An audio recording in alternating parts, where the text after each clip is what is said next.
Always think something great will happen. नमस्कार, सभी का स्वागत है हमारे चैनल के ऊपर। आज हम स्टार्ट करेंगे स्टैटिक्स का पार्ट नंबर 1। मैं सचिन शर्मा आप सभी का बहुत ही हार्दिक वेलकम करता हूं इस चैनल के ऊपर। So without wasting of time we are moving on statics. बातों को ध्यान रखिएगा, स्टैटिक्स जो है आपके बोर्ड एग्जाम के अंदर लगभग 8 मार्क्स का वेटेज रखता है और ये 8 मार्क्स आपके हम पूरे कराएंगे 2 पार्ट के अंदर। आज स्टैटिक्स का पार्ट नंबर 1। अपनी कॉपीज में हेडिंग लगाइए स्टैटिस्टिक्स। देखो बात सुनो, अगर मैं स्टैटिस्टिक्स की बात करूं आपसे, इसको हिंदी में बोलते हैं आंकड़े। स्टैटिस्टिक्स इसका मतलब आंकड़े। आपने देखा होगा कि स्टैटिस्टिक्स जो है बेसिकली काम आता है स्पोर्ट्स के अंदर। जब भी कभी हम स्पोर्ट्स का क्रिकेट मैच देखते हैं, कोई बैट्समैन की हम कुछ भी देखते हैं, तो उसमें क्या होता है ना, कुछ आंकड़े दिखाते हैं कि इतनी इनिंग्स में इतने स्कोर था इसका। मान लीजिए, देखो बात करता हूँ मैं, कुछ भी ले लीजिए आप। मान लीजिए किसी एक बैट्समैन के किसी मैच मतलब कि 5 मैच के अंदर, मान लीजिए बैट्समैन ने पहला मैच खेला, उसमें 100 में से उसने रन बनाए 84, उसके बाद उसने रन बनाए 90, उसके बाद 92, उसके बाद 72, उसके बाद 70, 1 2 3 4 5, उसने टोटल मिला के 5 मैच खेले। 5 मैच के अंदर उसका स्कोर रहा पहले मैच में 84, दूसरे में 90, तीसरे में 92, चौथे में 72, पांचवे में 70। आप एक बात बताइए, जब भी आंकड़े दे रखे हो आपको, तो इसका मतलब क्या है, स्टैटिस्टिक्स की बात हो रखी है। अब देखो दो बातें बनती है। स्टैटिक्स जो है बेसिकली 2 पार्ट में डिवाइड किया गया। पहला पार्ट होता है इसका डाटा अनग्रुप। अब इसका मतलब क्या होता है, अनग्रुप डाटा, और दूसरा होता है ग्रुप डाटा। ग्रुप डाटा, आप एक बात समझिए, जब भी डाटा जो है वो सिंगल सिंगल हो, जैसे मैंने लिखा ऊपर 84, 90, 92, 72, 70, इसका मतलब क्या है, डाटा जो है अनग्रुप है। लेकिन मान लीजिए मैं डाटा को थोड़ा सा कलर बाइंड अप कर दूं, जैसे मैं लिखूं 5 to 10, 10 to 15, 15 to 20, इस प्रकार से। तो ये क्या होता है, ग्रुप डाटा। आज मैं बेसिकली जो बातें करूंगा, बात करूंगा मैं इस डाटा के बारे में, अनग्रुप के बारे में, क्योंकि एग्जाम में यहाँ से सवाल बनते हैं 1-2 मार्क्स के अंदर। तो देखते हैं वो कौन से सवाल होते हैं और आपको कैसे उनको आप डील कर पाएंगे। चलिए अभी देखो 84, 90, 92, 72, 70 डाटा कौन सा है, अनग्रुप। अब देखो इसमें 3 बातें बनती हैं। पहली बात बनती है मीन। हेडिंग लगाइए मीन। मीन का मतलब होता है माध्य। किसी भी डाटा का मीन का मतलब होता है माध्य, यानी कि बीच की वैल्यू, माध्य। अगर मैं बात करूं, मीन का एक और नाम होता है एवरेज, औसत। एवरेज होती है औसत। कई बार आपने जो स्पोर्ट्स के अंदर जो कमेंटेटर होते हैं, जो बातें करते रहते हैं मैच में क्या होने वाला है, ये बैट्समैन इतना अच्छा है या कैसा है, बॉलर रहेगा, वो आपको एक चार्ट दिखाता है, वो आपको एक चार्ट डेमोन्स्ट्रेट करता है अपनी स्क्रीन के ऊपर। उस चार्ट में एक बात होती है एवरेज, कितने उसने रन बनाए। मान लीजिए इसने रन बनाए 84, 90, 92, 90, 72, 70। आप मुझे एक बात बताइए, अगर मैं ये पूछूं आपसे कि उसने औसत कितने रन बनाए हैं, तो आप क्या करेंगे। सर औसत का मतलब होता है उसने 5 मैच खेले। आप एक बात देखिए, अगर उसने 5 मैच खेले तो पहले मैच में 84, दूसरे में 90, तीसरे में 92 बनाया होगा, चौथे में 72 बनाया और पांचवे में 70 बनाया होगा। लेकिन आप एक बात बताइए मुझे, ये रन बनाए उसने वो 5 मैचों के अंदर बनाए, यानी कि औसत भी 5 मैच के अंदर ही रहेगा। इसका मतलब ये समझे कि सर एक बार जोड़ दें और 5 से भाग कर दें तो मीन आ जाएगा हमारा, यानी कि कितने उसने बनाए रन औसत में।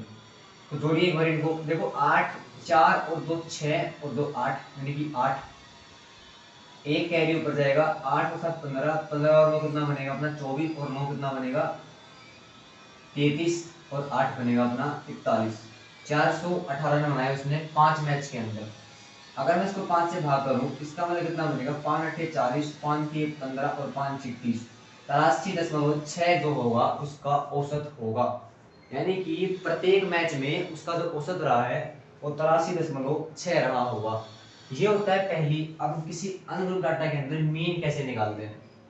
मान लीजिए मैं एक एग्जांपल और लेता हूँ। सपोज दैट मैंने लिखा कि भाई 3, 4, 5, 9, 12, ये कोई डाटा ले लिया मैंने बोला कि इसका एवरेज क्या होगा।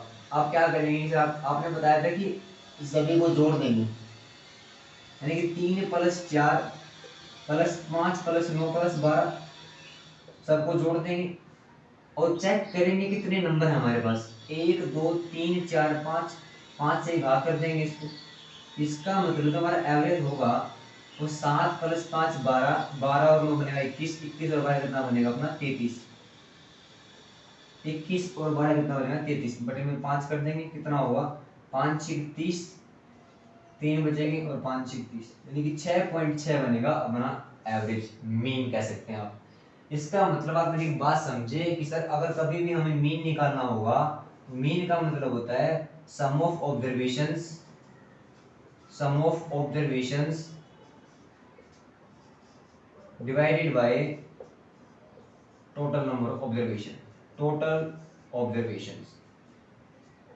यानी कि एक बात कह सकते हैं कि जितनी भी ऑब्जर्वेशन है उन सभी का सम कर देंगे बटे में टोटल कर देंगे। इसका मतलब सिग्मा ऑफ n अपॉन में n, ये क्या होता है mean. Sigma represent summation means the addition. उम्मीद करता हूं कि आप मीन को समझ पाए होंगे। मीन का मतलब होता है औसत बात करना, यानी कि जितने भी आपके पास डाटा है उन सबको जोड़ दीजिए और भाग कर दीजिए, इतने आपके पास वैल्यूज गिवन है। उतार लीजिए एक बार, आगे चलते हैं मोड के ऊपर।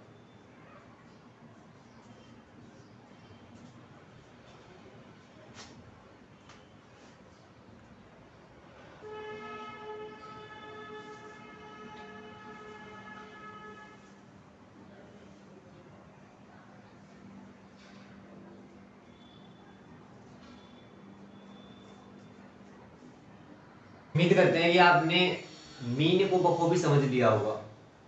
आगे चलते हैं मोड के ऊपर। देखो बातों को समझिए। मोड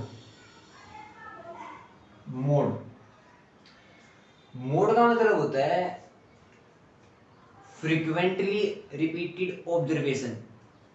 मान लीजिए कोई डाटा ले लिया मैंने, सपोज दैट मैंने बोला कि 3 4 5 4 5 4 7 8 4। डाटा कौन सा है अनग्रुप है, क्योंकि सिंगल सिंगल बातें कर रखी डाटा की, कोई दिक्कत नहीं है। आपसे पूछा मोड क्या होगा, मैंने बोला कि जो भी नंबर मैक्सिमम रिपीट होगा, मींस कोई भी नंबर अगर मैक्सिमम रिपीटेशन में है, मैक्सिमम रिपीट, इसका मतलब क्या है वो इसका डाटा का मोड होगा। आप मुझे एक बात बताइए, इस डाटा के अंदर मैक्सिमम रिपीट क्या हो रहा है। देखो यहाँ पे देखो 3 एक बार आया है, 4 कितनी बार आया है 1 2 3 4, 4 4 बार आया है, कितनी बार 5 आया है 2 बार 5 आया है, और 7 एक बार आया, 8 भी एक बार आया। आपने देखा कि सर आपने बताया कि 4 जो है ना 4 बार आया है, एक ये रहा 2 3 4, इसका मतलब मैक्सिमम रिपीटेशन है 4 का, इसका मोड क्या होगा 4 ही होगा। बहुत ही सरल होता है मोड निकालना। किसी भी डाटा के अंदर अगर आपको मोड निकालना है, सीधी बात होती है उसका frequent repetition, it means that 4 is the right answer. उम्मीद करता हूं कि मोड के बारे में आप समझ पाए होंगे। देखो बात करते हैं मीडियन के बारे में भी। मीडियन हेडिंग लगाइए, मीडियन, मीडियन माध्यिका। देखो सबसे पहले अगर मैं डाटा को लूं, देखो मैंने लिया 3 4 6 7 10 11 13 डाटा मेरे पास आ गया। उसने बोला कि इसका मीडियन निकालो।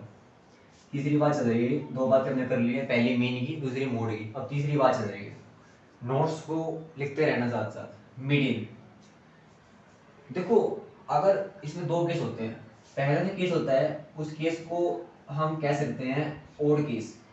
इसका मतलब क्या है, जब ओड नंबर ऑफ ऑब्जर्वेशन हो, odd number of observation। इसका मतलब क्या है, जैसे हम डाटा काउंट करें 1 2 3 4 5 6 7, इसका मतलब इसमें 7 ऑब्जर्वेशन है। याद रखना जब भी ओड नंबर का केस हो, डायरेक्ट फॉर्मूला होता है n+1/2। ये जो टर्म होगी डाटा में वो क्या होगी, आपकी मीडियन होगी।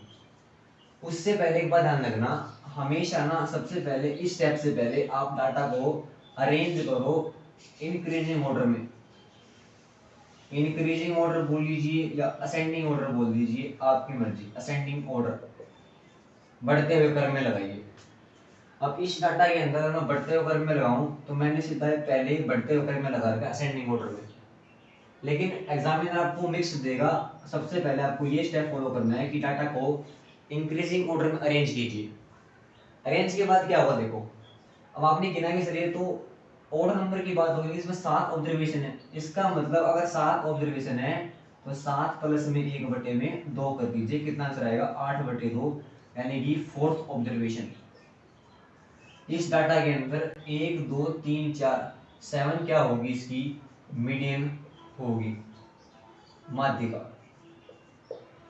ये बिल्कुल सरल बात है मीडियन के बारे में कि सर मीडियन जो होता है ना उसकी बात कर सकते हैं कि मीडियन जो होगा अगर उसमें ओड नंबर ऑब्जर्वेशन है तो डायरेक्ट बात होती है कि n+1/2 कर देंगे हम। अभी हम केस नंबर 2 के बारे में बात करते हैं। चलिए केस नंबर 2, केस 2। देखो केस 2 सरल बात है कि सर अगर इवन नंबर होंगे तो इवन नंबर होंगे, यानी कि इवन नंबर ऑब्जर्वेशन हमारे पास हो जाए। मान लीजिए मैं डाटा थोड़ा बदलता हूं, मैंने लिखा 3 4 6 7 10 11। अब एक बात देखिए आप, इसमें मैंने जब इसमें काउंट किया, ये पहले भी इंक्रीजिंग ऑर्डर में। याद रखना अगर ऑर्डर नंबर हो या इवन नंबर हो, सबसे पहले आपको डाटा को अरेंज करना है असेंडिंग ऑर्डर के अंदर। उसके बाद क्या करना है, अब काउंट करो 1 2 3 4 5 6, यानी कि 6 हो गए सर। याद रखना इसमें फॉर्मूला होता है, जो हमारा n/2 होगा और जो हमारा n/2 + 1 होगा, इन दोनों का जो होता है एवरेज, यानी कि मीन जो होगा उसे बोलते हैं मीडियन। ये डायरेक्ट फॉर्मूला है। इसका मतलब क्या है कि सर जो हमारा n/2 है, इसमें कितने n है।